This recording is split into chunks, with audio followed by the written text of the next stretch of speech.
বিশ্বাস ছিল মহাদেব যে আপনি অবশ্যই আসবেন। এত সহজভাবে আমার বিনাশ এই কৃষ্ণের হাতে হতে পারে না। প্রয়োগ করো তোমার অস্ত্র।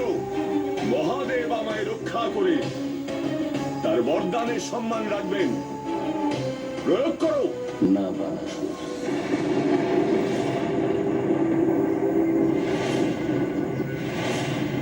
এ আপনি কি বলছেন মহাদেব?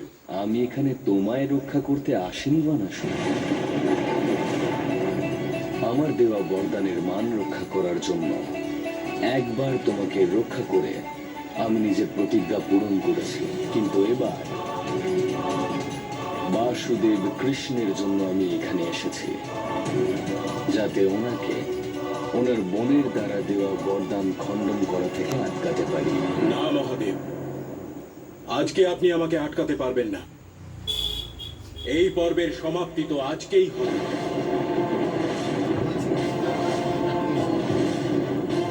আমি এই পাপী আর ওর পাপের বিনাশ তো আজকে করেই ছাড়ব, কারণ সেটাই উচিত হবে মহাদেব।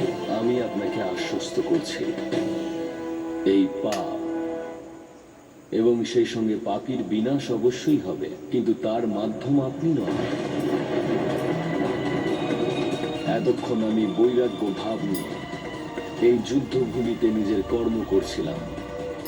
এবার আমি আপনাকে নিবেদন করছি যে আপনিও বৈরাগ্য স্বীকার করুন এবং বানাসুরকে মুক্ত করুন।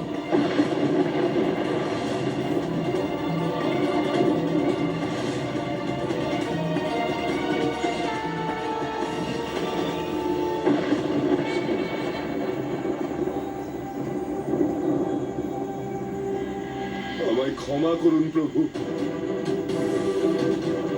আমি আপনার আর মহাকালীর দেওয়া বরদানের অপপ্রয়োগ করেছি। আমাকে শ্রীকৃষ্ণের ক্রোধ থেকে বাঁচান প্রভু।